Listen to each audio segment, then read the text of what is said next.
오늘 말씀의 제목은 주가 쓰시겠다 하라 라고 하는 제목입니다. 따라서 한번 해봅시다. 주가 쓰시겠다 하라.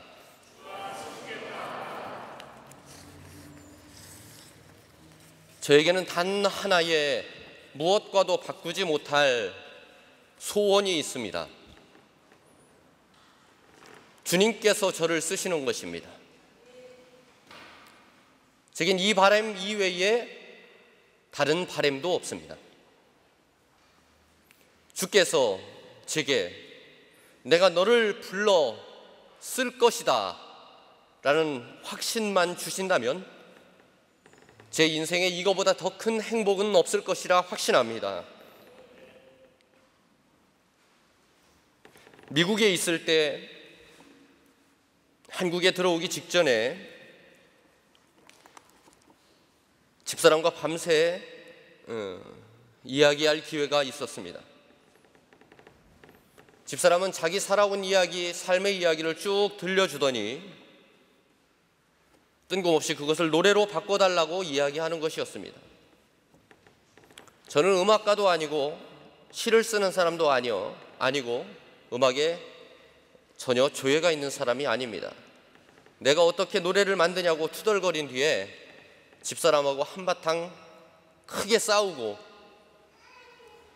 소파에서 잠이 들었습니다. 그날 밤 꿈을 꿨는데 어떤 꿈을 꿨냐면 사람들이 큰 사다리를 통해서 아래에서 윗건물로 자꾸 통나무를 옮기는 것이었습니다. 그래서 제가 사람들에게 물었습니다. 그 통나무를 어디에 쓰려고 옮깁니까? 물었더니 일꾼들이 대답하기를 이 나무는 백향목입니다. 우리는 지금 교회를 짓습니다. 이렇게 제게 말하는 것이었습니다. 백향목은 구약에서 성전을 지을 때 사용되었던 나무가 바로 백향목입니다. 꿈에서 깨어보니 시간이 새벽 4시였습니다. 그리고 하나님께서 저에게 영감을 주셔서 글을 쓰기 시작했는데 그 글에 민남일 선생님이라는 분이 곡을 붙여주셨습니다. 그 곡이 지난주에 저희 집사람이 특송했던 나무의 노래라고 하는 곡입니다. 감동도 안 하시고 노래의 내용은 시들고 병들어서 가지도 꺾어지고 꽃도 떨어져서 향기도 없는 이제 버려질 것 같았던 한 나무, 한 사람을 하나님께서 세워주셔서 그 나무를, 그 사람을 주님 성전을 위한 큰 도구로 사용한다라고 하는 글입니다. 우리가 무슨 직업을 가지고 얼마나 잘 사는지와는 상관없이 우리 인생의 가장 값 있는 순간은 주님께서 여러분들 한 사람 한 사람 여러분들을 쓰시기로 작정하시는 그 순간이 우리 인생에 있어 가장 특별한 변화가 시작되는 순간이라 믿습니다. 아무리 큰 사람인 척해도 하나님께 선택을 받지 못하면 그 사람은 세상을 의미 없게 살아가는 것입니다. 제가 좋아하는 찬송, 부를 때마다 눈물이 나는 찬송이 있습니다. 내 평생 소원 이것뿐 주의 일 하다가 이 세상 이별하는 날 주 앞에 가리라. 사랑하는 성도 여러분, 하나님의 귀한 쓰임이 되는 여러분들 되기를 주님의 이름으로 간절히 축원합니다. 주님의 이름으로 축원합니다. 특별한 쓰임, 세상에서 단 하나밖에 없는 아주 특별한 쓰임이 되십시오.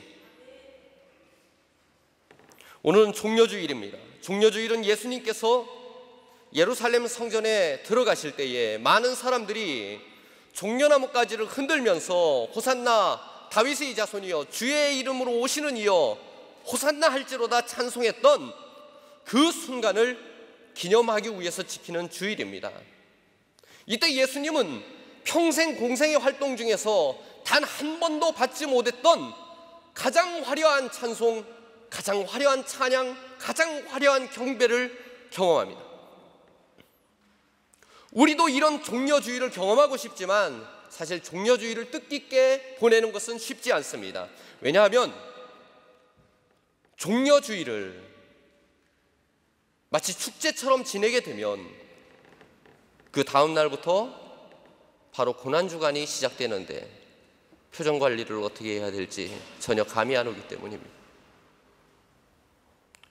그래서 고난주간이 시작되며 쭉 지나다가 성금요일이 됩니다. 금식도 합니다. 그래서 한참 고통에 빠지려고 하면 다시 부활하셨대요. 그래서 아무래도 종려주의를 고난주간과 부활주일과 함께 보내면서 종려주일의 의미, 중요성을 실감하는 것은 굉장히 쉽지 않은 일입니다. 오늘 본문은 우리에게 종려주일의 한 장면을 표현하고 있습니다. 이 장면은 두 가지 대조적인 장면을 드러내고 있는데, 하나는 예수님께 쓰임받는 나귀, 그리고 나머지 한 장면은 호산나 다윗의 자손이여 주의 이름으로 오시는 이여 찬송을 하다가 뒤에 예수를 십자가에 못 박으라고 외치는 무리들의 그 시작 이야기, 이 두 가지 이야기입니다. 예수님은 3년의 공생애를 사시면서 수많은 사람들이 예수님을 원하고 예수님을 따랐지만 오늘 우리가 읽은 본문보다 더 화려하게 높임을 받거나 존경받았던 분이 저기 한 번도 없었습니다. 예수님의 생애는, 예수님의 삶은 마구간에서 수많은 사람들이 아닌 단 몇 사람에게만 축하를 받으며 태어나셨다가 십자가에서 단 몇 사람만 그 죽음을 목격한 가운데 숨지셨습니다. 이적을 행할 때마다, 기적을 보일 때마다 사람들에게 아무에게도 알리지 말라라고 주의시켰던 이 겸손하신 예수님께서 오늘은 다른 모습을 보입니다. 말씀의 39절, 40절,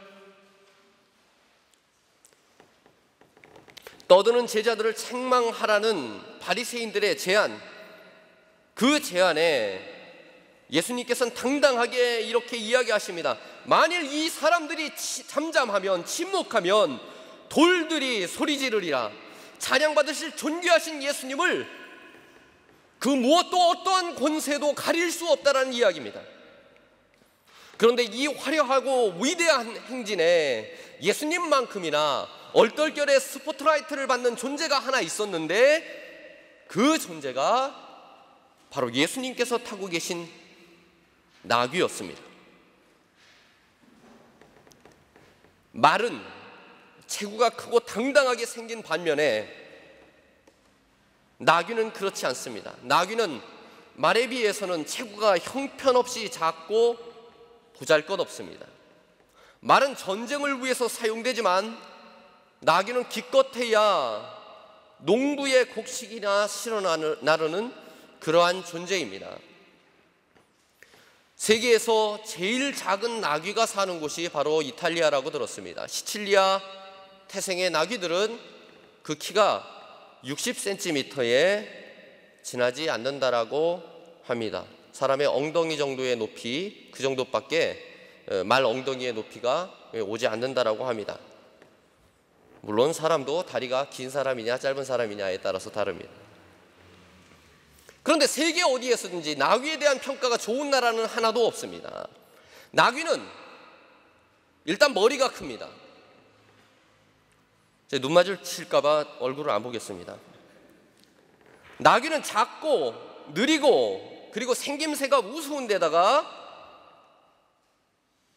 멍청합니다. 멍청하면 고집이라도 없어야 되는데 고집도 굉장히 셉니다. 때문에 세계 어느 나라에서든지 상대방을 비방하는 이야기로 공통되게 쓰이는 욕이 바로 나귀 같은 놈입니다. 그런데 예수님께서 예루살렘에 입성하실 때에 사용한 동물은 말이 아니라 이 작고 초라한 나귀였습니다. 제가 로마 와가지고 관광해가면서 본 것들 중에서 나폴레옹이 과거에 자기가 꼭 가지고 돌아가고 싶었었던 로마의 유물이 두 가지가 있었다고 들었습니다. 하나는 개선문이고 하나는 독일과의 전쟁을 기념하는 그 조각을 이렇게 담은 저쪽에 있는 그 원주, 커다란 그 원기둥, 그 두 가지를 가지고 가고 싶어 했습니다. 이쪽 개선문은 그 제가 알고 있기로는 콘스탄티노스 대제가 자신의 전쟁에서의 승리를 기념하여서 지은 거라고 알고 있습니다. 밖에 나가서 전쟁을 승리를 하고 돌아오면 당당하게 말을 타고 그 개선문 안으로 들어오는 모습이 세상에서 가장 높임받고 세상에서 가장 존경받는 인물들이 하고 싶어하는 일이었습니다. 그런데 예수님께서는 예루살렘에 입성하실 때에 말을 사용한 것이 아니라 나귀라고 하는 이 작고 초라한 동물을 사용했습니다. 예수님은 제자들을 시켜서 한 마을에 들어가서 묶여있는 나귀를 데려오라는 명령을 받았습니다. 만일 그 나귀를 누가 데려가냐고, 왜 데려가냐고 물을 경우에는 그들은 대답할 말도 예수님께 받았습니다. 그 대답이 오늘 말씀의 제목입니다. 따라서 해봅시다. 주께서 쓰시겠다 하라. 제자들은 예수님이 말씀대로 순종하여 마을에 들어갑니다. 거기엔 나귀가 말씀대로 있었고 그 나귀를 데려가려고 하자 나귀의 주인이 제자들에게 묻습니다. 어찌하여 나귀를 푸느냐? 어찌하여 나귀를 데려가려고 하느냐? 제자들은 반신반의하면서 물었습니다. 대답했습니다. 주님께서 쓰실 것이요. 그러자 주인이 아무런 말도 하지 않고 그냥 나귀를 보냅니다. 주님께서 쓰시고자 하니까 그냥 보냅니다. 성경은 이 장면에 대해서 아주 간단하고 힘있게 말합니다. 주님께서 쓰시겠다 하고 주인은 그냥 보냅니다. 나귀의 주인은, 본래 주인은 아무 대꾸도 하지 않습니다. 당신들이 말하는 주님이 도대체 누구입니까? 묻지 않습니다. 내 나귀를 왜 당신들이 마음대로 가져갑니까? 물어보지 않습니다. 이유를 달지 않습니다. 왜냐하면 스가랴 9장 9절 말씀에 그 나귀는 구약의 시대 때로부터 미리 하나님께서 준비하신 나귀이기 때문입니다. 시온의 딸에게 이르기를 내 왕이 내게 임하나니 그는 겸손하여 나귀 곧 멍에 매는 짐승의 새끼를 탔도다. 예수님의 이 장면을 놀랍게 스가랴 선지자가 예언하고 있는 것입니다. 저는 말씀을 읽어가면서 보내는 주인의 믿음 역시 대단하고 위대한 믿음이다 이렇게 생각했습니다. 하나님 사역에 대한 강한 믿음 없이는 어느 누구도 자신의 나귀를 보내는 이런 결단을 절대로 내리지 못합니다. 그는 하나님 사역에 쓰임받는 영광과 중요함 그리고 무거움을 알고 있었던 사람입니다. 하나님께서 한번 쓰시고자 하면 세상 누구도 하나님의 일을 막을 수 없습니다. 세상 어떤 말도 주께서 쓰실 것이다, 주님께서 사용할 것이다, 주님께서 너를 들어 쓰실 것이다 라는 그 말보다 여러분들 인생에 더욱더 확실한 믿음을 주는 말은 없습니다. 세상 그 어떤 것도 주님께 쓰임받는 것보다 귀하고 값있는 말씀은 없습니다. 말씀은 단 한마디의 말씀을 강조합니다. 주께서 쓰시겠다 하라. 여러분들 생애에 만약 하나님께서 여러분들의 가슴을 두들기고 열어서 주시는 단 하나의 말씀이 있다면 내가 너를 불러 너를 쓸 것이다 라는 그 말씀 되시기를 축원합니다. 만일 여러분의 가슴이 오늘 말씀을 통해서 뜨거워진다면 여러분은 앞으로 세상의 주인을 섬기는 몸에서 예수님을 섬기는 몸으로 주인이 바뀌게 될 것입니다. 이 말이 우리에게 임하면 우리는 세상의 무거운 멍에 세상의 짐을 지던 그 존재에서 이제 영광스럽게 예수님을 실는 그런 존재가 됩니다. 주님의 가장 화려한 입성을 위해서, 영광스러운 순간을 위해서 자신의 몸을 낮추고 무릎을 꿇고 우리의 등을 주님을 위해서 기꺼이 내어드릴 그런 존재가 될 것입니다. 세상에서는 비록 나귀 같은 존재라 할지라도 주께서 쓰시는 귀한 나귀로서의 삶을 살아가는 여러분들 되기를 주님의 이름으로 간절히 축원합니다. 제가 목회를 하면서 제일 잊지 못하는 집사님 중에서 한 분, 나이가 64세 때 겨우 집사 직분을 받았습니다. 첫 목회지에 갔을 때 이분은 직분도 없었습니다. 그런데 저와 집사람을 너무 사랑해 주셨습니다. 저는 일찍이 이분처럼 모범적인 신앙생활을 한 경우를 많이 찾아볼 수가 없습니다. 제가 설교 중에 저는 어릴 때부터 저희 어머니가, 엄마라니까 이상하네요. 제가 어머니가 저를 위해서 보리차를 끓여주셨다라고 하는 말을, 그 말을 설교 중에 제가 흘린 적이 있습니다. 저에겐 새벽 기도가 새벽 5시였는데 제가 보통 4시 50분쯤에 교회를 갔습니다. 그런데 이분은 항상 저보다 일찍 와 계시는 겁니다. 4시 한 20분쯤에 이분이 먼저 오셔서, 교회에 가장 먼저 오셔서 겨울에는 따뜻하게, 여름에는 뜨겁지 않게 시원하게 제가 설교하는 강대상에 보리차를 올려놓으셨습니다. 제가 그 교회에서 목회하는 내내 단 한 차례도 빼놓지 않고 그것을 자기에게 주신 사명으로 하시고 그 일을 하셨습니다. 또 한 분의 권사님이 있었는데 제가 삶은 계란을 좋아한다고 하자 이 권사님은 속회를 갈 때마다 계란을 한 판씩 삶아 내오셨습니다. 목사님, 계란을 얼마나 드세요? 저는 고2 때 계란을 한참 많이 먹을 때 제가 35개까지 먹어봤습니다. 그래서 한 판 정도 먹은 적이 있습니다. 그랬더니 그 다음부터 계속 한 판을 삶아서 내오십니다. 근데 계란이라는 게 3개가 넘어가면 입에서 닭똥 냄새가 납니다. 제가 감안하고 한 7개 정도, 6개 정도 먹으면 아유, 목사님 오늘 컨디션이 별로신가 봐요, 이렇게 얘기합니다. 충청도 분이셨는데. 갈 때마다, 속회 때마다 맨날 계란만 주십니다. 그런데 그 마음이 얼마나 귀한지, 그분은 이태원 목사를 생각하면 계란을 자기 사명으로 생각하고 삶아 오시는 분입니다. 누구도 그걸 막을 수 없어요.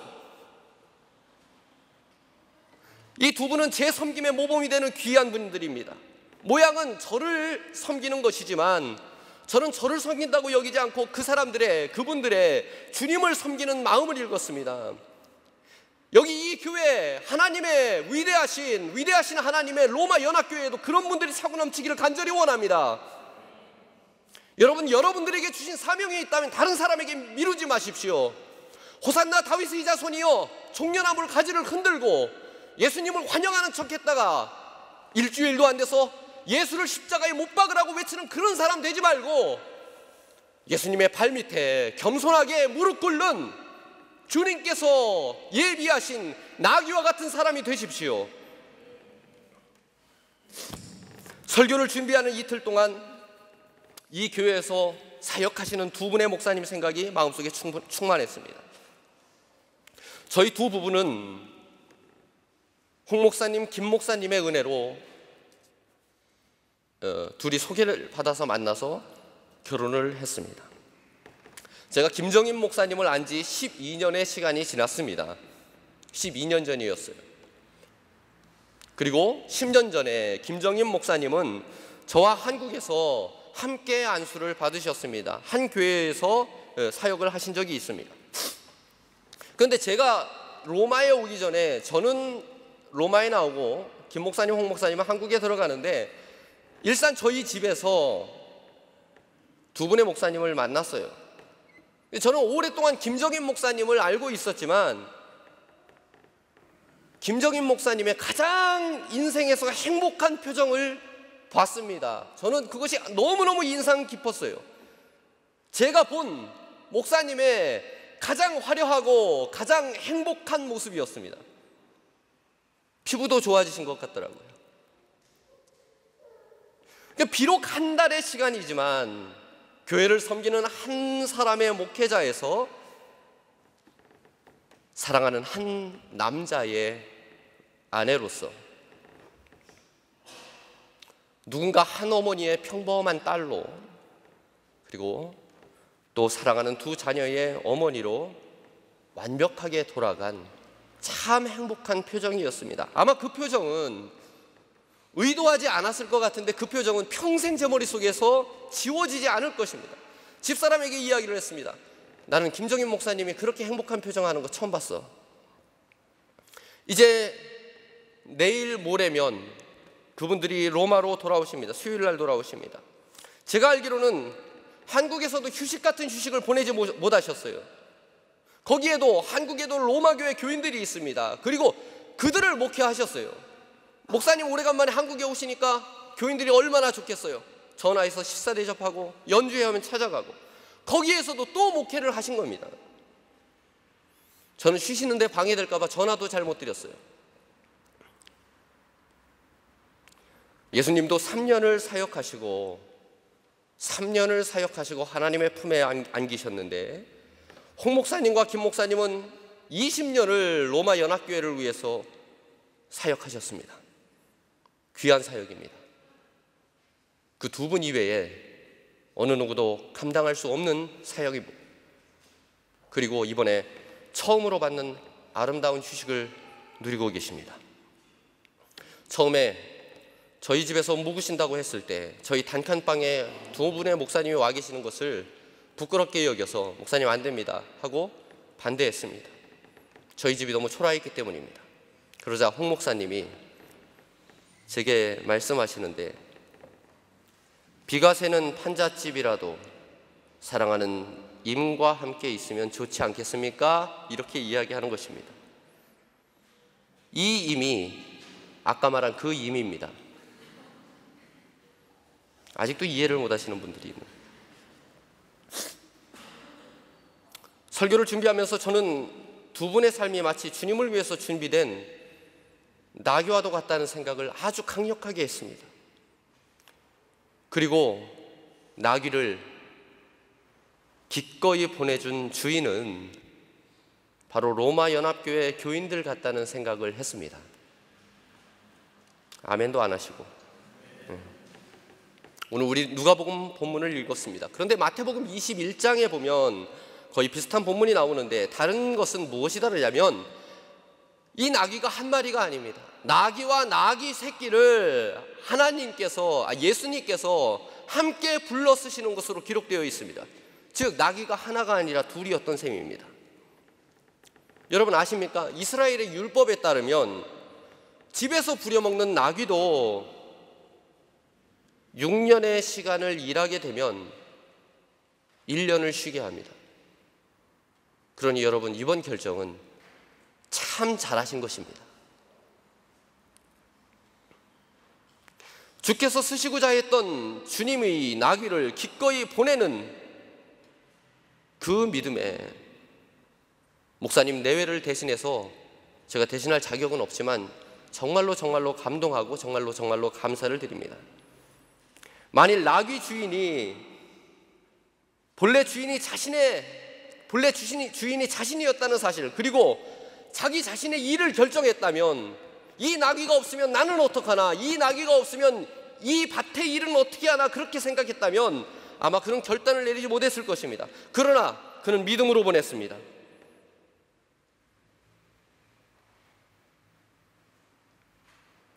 보낼 수 있는 것, 나귀로 하여금 더 큰 행복을 누릴 권리를 주는 것, 그것도 믿음입니다. 6년에 1년씩은 쉬게를 못하셔도 평생을 교회를 위해서 헌신했던 목사님 내외 3년에 한두 달 정도는 쉬실 기회를 주시는 그런 믿음을 한번 가져보십시오. 할렐루야. 권사님들 손 들어보세요. 우리 집사람 평생 이러는 거 한 번도 보지 못했습니다. 손 들어보라고 사명 맡기는 거 한 번도 본 적이 없습니다. 집사람은 알아요. 권사님들 손 번쩍 들어보세요. 겨드랑이 털 보일 정도로 들어보세요. 우리 권사님들이 책임지고 목사님께 이런 시간들을 마련해 주십시오. 할렐루야. 꼭 하십시오. 만약에 못하면 아들들이 기억했다가 아버지한테 아빠 시간 됐는데 이렇게 이야기하십시오.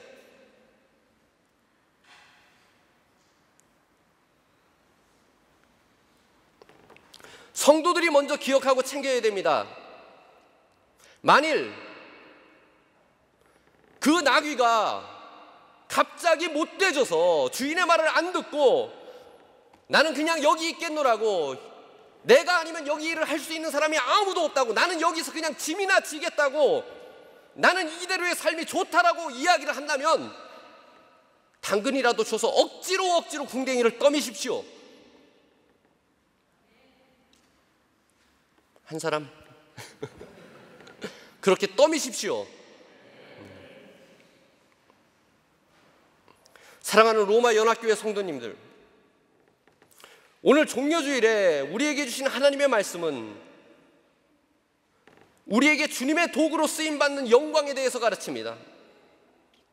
만일 하나님이 여러분들을 사랑하신다면 하나님은 당신의 예비하신 가운데에서 나귀처럼 여러분들을 준비시킬 것입니다. 주님 쓰실 귀한 나귀가 되는 여러분들 되기를 주님의 이름으로 축원합니다. 그리고 그 길은 여러분 생애의 가장 영광스러운 그런 길이 될 것입니다. 기도하십시오. 기도하면서 주님의 쓰임을 간절히 기다리십시오. 순결하게 기다리십시오. 그리고 주께서 부르시면 주님께 조용히 불려가서 겸손히 여러분들의 등을 낮추십시오.